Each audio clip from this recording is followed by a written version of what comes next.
ये उसी का नतीजा है कि अप्रोप्रिएशन बिल लेके सरकार यहाँ पे आई। मैं ज़रूर ये बात कहूँगा कि जब फाइनेंशियल कंट्रोल है इस पार्लियामेंट का इस सरकार के ऊपर, तो कुछ बातें आपके ज़रिए सरकार को कहना चाहता हूँ। ये देश कृषि प्रधान देश है, उद्योग प्रधान देश नहीं है। आप जरूर बढ़ाइए, इंडस्ट्रीज को आगे बढ़ाइए, मैं इसका विरोधी नहीं हूं, पर आपकी प्रायोरिटी कृषि होनी चाहिए। आप जीएसटी उन किसानों के उस ट्रैक्टर पे, उन बीज पे, उन दवाई पे, उन साधनों पे लगाते हो, और दूसरी ओर आप प्लेटिनम पे कस्टम कम करते हो। प्लेटिनम पहनने वाले कितने लोग हैं? आप प्लास्टिक पे कस्टम बढ़ाते हो। अरे प्लास्टिक हर घर में हर हिंदुस्तानी यूज करता है। प्लेटिनम यूज करने वाले आपके चंद दोस्त हो सकते हैं, आम हिंदुस्तानी नहीं हो सकता है। मैं कहना चाहता हूं कि इस देश में हम रोजगार की चिंता करते हैं। मैंने सरकार को आगाह किया था कि सिंथेटिक डायमंड आ रहा है। गुजरात के उस सूरत में डायमंड पॉलिशिंग हो रही है। कितने युवाओं को रोजगार मिलता है। आप अगर चाइना के ऊपर कंट्रोल नहीं करोगे, आप सिंथेटिक डायमंड के ऊपर कंट्रोल नहीं रखोगे, वो बेरोजगार होगा। सूरत में डायमंड पॉलिशिंग करने वाला आज सुसाइड करने में मजबूर हो रहा है। सावन के महीने में वहां पे कारखाने बंद हो रहे हैं। सरकार की नीतियों की वजह से ये सब कुछ हो रहा है। नीतियों पे मैं चर्चा करता हूं क्योंकि मैं मेरी मर्यादा जानता हूं एप्रोप्रिएशन बिल पे बोलने की। पूरे एशिया में largest ship breaking yard Bhavnagar के अलंग में था। आज वो अलंग की हालत क्या करके रख दी है आपने? प्लॉट पड़े हैं, शिप वहां नहीं लग रहे हैं।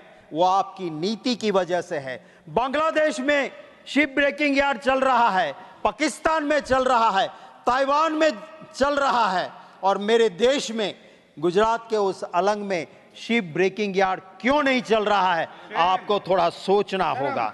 मैं जरूर ये कहूंगा कि आप जब स्पोर्ट्स की बात करते हो, आप रमत की बात करते हो, आपकी नीति कैसी होनी चाहिए? आज पूरा देश फक्र के साथ सिर ऊंचा रखता है कि जिसको कोई नहीं हरा सकता था, उसको मेरे एक हिंदुस्तान की बेटी ने, विनेश फोगाट ने वहां पे जीत के दिया मेडल। आज उसकी हालत आपने क्या की थी? आपकी क्या नीति थी?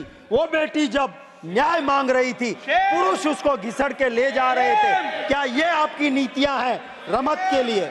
मैं ये कहना चाहता हूं सभापति महोदय, जम्मू कश्मीर वो हमारी जान है।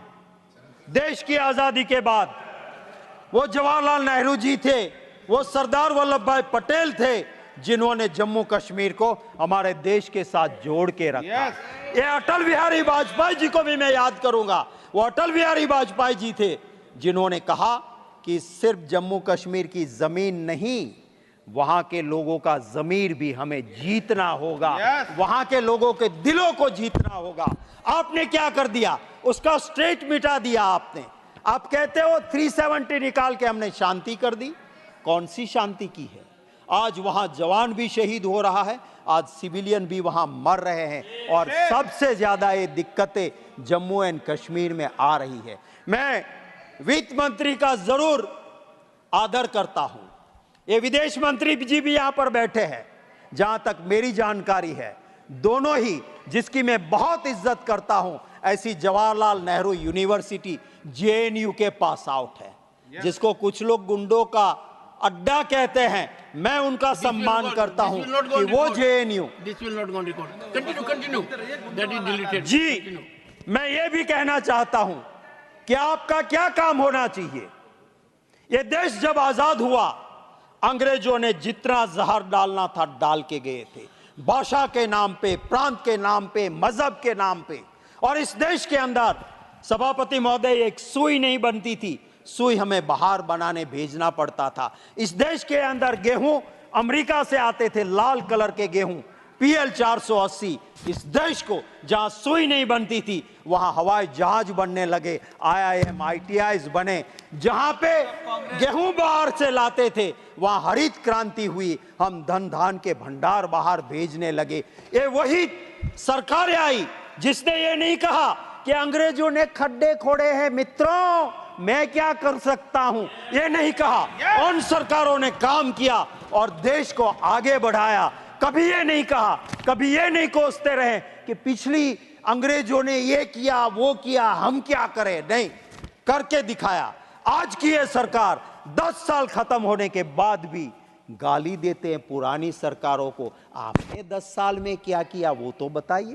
अरे आप पुरानी सरकार को गालियां देते हो, जहां अटल बिहारी वाजपेयी जी भी रहे, जहां चंद्रशेखर जी भी रहे और सरकारें भी रही, आपको उनकी अच्छी बातें दिखाई नहीं देती है। मैं ये जरूर कहूंगा कि आज आप जो GST का, कल ही मेरा क्वेश्चन था सभापति महोदय, GST में जितनी गड़बड़ियां हो रही है, आप टैक्स का नया स्ट्रक्चर लेके आते हो, पर पुराने स्ट्रक्चर में कौन चोरी कर रहा है इसको पकड़ने की आपकी अपनी काबिलियत होनी चाहिए।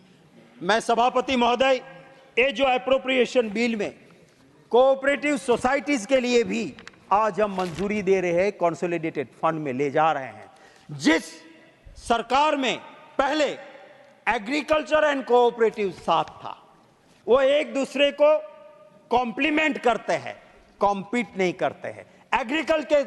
एग्रीकल्चर के साथ कोऑपरेटिव सोसाइटीज था, आज होम के साथ। क्या डंडा चलाना है कोऑपरेटिव में? होम के साथ कोऑपरेटिव क्यों हो रहा है? और ये क्या हो रहा है?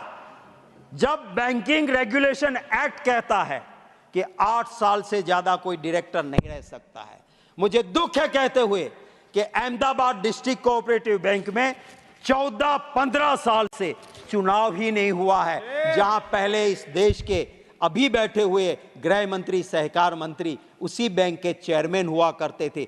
15 साल तक चुनाव नहीं होता है, कहीं देखा है आपने? वही डायरेक्टर जाते हैं। बैंकिंग रेगुलेशन एक्ट का आप क्या कर रहे हो?